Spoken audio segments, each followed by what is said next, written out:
Property market जो पाकिस्तान की है उसका क्या मुस्तकबिल है, कहाँ पे इन्वेस्टमेंट करनी है, कहाँ पे इन्वेस्टमेंट नहीं करनी। मतलब अब एक ऐसा टाइम आ गया है कि बहुत सारी जगहों पे आपको इन्वेस्टमेंट नहीं करनी पड़ेगी। बजट 2023-2024 की जो कि अनफॉर्चुनेटली रियल स्टेट के लिए उस तरह पॉजिटिव साबित नहीं हुआ। जो ऐलानात गवर्नमेंट की तरफ से किए गए थे वो कुछ और थे, उसमें तो बहुत अच्छी अच्छी खबरें थी, लेकिन जो प्रैक्टिकल चीजें अब इम्प्लीमेंट हुई हैं वो उसके बरक्स हैं। क्या चीजें हैं, क्या चेंजेस आई हैं, इसको डिस्कस करते हैं। इस वीडियो को पूरा जरूर देखिएगा।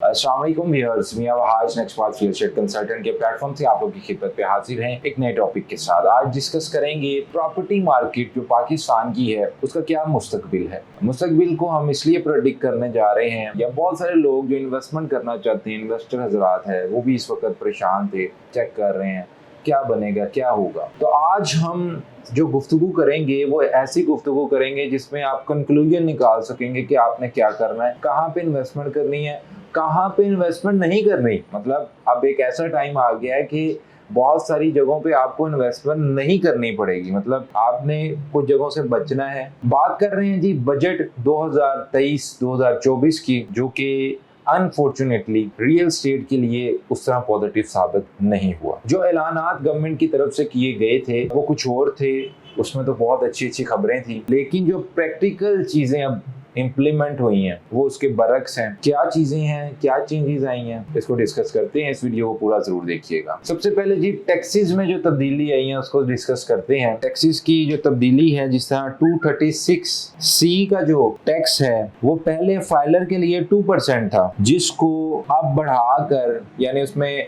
1% का इजाफा कर दिया गया है, 3% कर दिया गया। नॉन फाइलर के लिए जी जो पहले 4% टैक्स चल रहा था 236C का, वो अब 4 से 6% कर दिया गया। इसी तरह 236K का जो टैक्स है वो पहले जो रेट था नॉन फाइलर के लिए वो भी बढ़ा दिया गया था, और नॉन फाइलर को बड़ा जो है ना डिस्करेज किया जा रहा है। पहले भी अच्छा खासा इस पे टैक्स लग चुका है, 7% तक बड़ी एक ह्यूज अमाउंट होती है, लेकिन अब अनफॉर्चुनेटली 7% से 10.5% नॉन फाइलर के लिए टैक्स कर दिया गया है। और अगर हम फाइलर की बात करें तो फाइलर पे जो 236 के 2% था उसको अब 3% कर दिया गया है। यानी कि अगर तो आप नॉन फाइलर हैं तो आपको अच्छा भला टैक्स लगेगा। शायद इतनी आपने प्रॉपर्टी में इनकम ना कमाई हो जितना आपको टैक्स की मद में अदा करना पड़ेगा अगर आप उसको शॉर्ट टाइम पीरियड के लिए बेचने की ख्वाहिश करेंगे। इसके अलावा जी ये तो मामला हो गए टैक्सेस के जो इजाफा किया गया। इसके अलावा डीम्ड इनकम टैक्स जो है 7E का, वो जो है ना सिर्फ उसको लागू कर दिया गया है,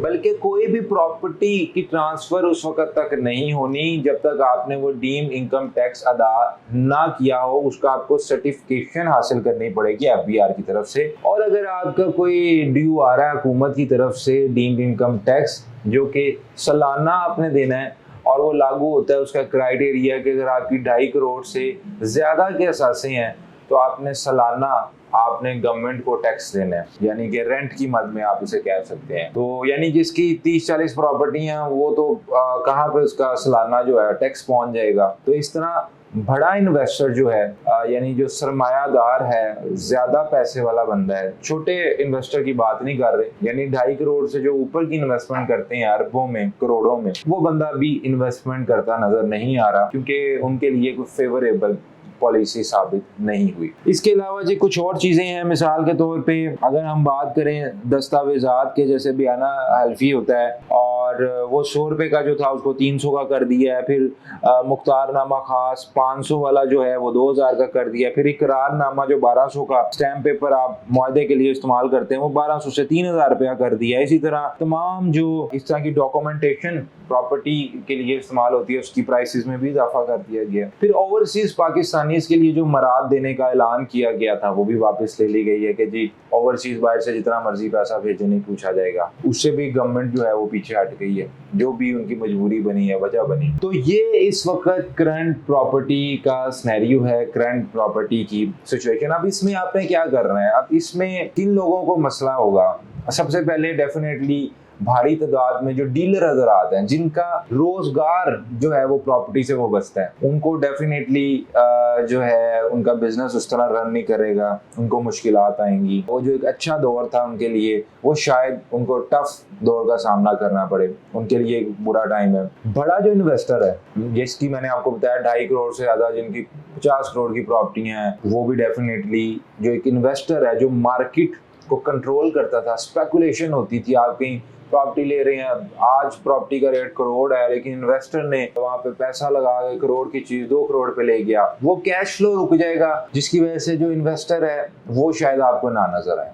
काम होगा सिर्फ एंड यूजर्स पे। एंड यूजर्स का मतलब ये है कि जिसको जरूरत है रियल एस्टेट की, जिसने घर लेना है, जिसने मकान लेना है, जिसने प्लॉट लेना है अपनी रिहाइशगाह के लिए, जिसने मिसाल के तौर पे अपार्टमेंट लेना है रेंट के लिए, शॉप लेनी है रेंट के लिए। और इसमें मैं समझता हूँ कि बहुत सारे प्रॉपर्टी कंसल्टेंट भी नाकाम हो जाएंगे जो इकोनॉमी को नहीं समझते, और या वो वाले इन्वेस्टर या वो वाले क्लाइंट जो खुद से पहले फैसले कर लेते थे, उनको भी प्रॉब्लम्स आएंगी। अब आपको बड़ा एक सुलझा हुआ माशरे की समझ रखने वाला, इकोनॉमी की समझ रखने वाला, रियल एस्टेट की समझ रखने वाला रियल एस्टेट कंसल्टेंट ही फायदा दिला सकेगा। अब ऐसा नहीं है कि आपने बोर्ड पे इश्तिहार देखा, आप अपना पैसा लगाएंगे, 6 महीने बाद कहें जी मेरे तो डबल हो गए, ऐसा पॉसिबल नहीं है। सरमायाकार जो छोटे लेवल का है वो आज भी कुछ ना कुछ अपनी इन्वेस्टमेंट को पास करके लॉन्ग रन में लॉन्ग टर्म इन्वेस्टमेंट्स होंगी या एंड यूजर इन्वेस्टमेंट्स होंगी और उनको फायदा भी होगा। तो ये सारी इस वक्त तक का कंक्लूजन है जो कि लेटेस्ट चीज़ें पास हुई हैं। बाकी हम दुआ गो हैं कि अल्लाह ताला पाकिस्तान के लिए आसानी पैदा करे और तमाम लोग जो कि प्रॉपर्टी के शोबे से वाबस्ता हैं या प्रॉपर्टी के अंदर सरमायाकारी करते हैं या करने जा रहे हैं, अल्लाह ताला उनके लिए भी आसानी पैदा करे, उनकी भी जो ख्वाहिशात हैं, उनकी भी जो एक्सपेक्टेशन हैं वो अल्लाह ताला कबूल करे। इसी के साथ भी हम आज को दीजिएगा इजाज़त। इंशाल्लाह मुलाकात होगी नई वीडियो के साथ। अपना बहुत बहुत ख्याल रखिए।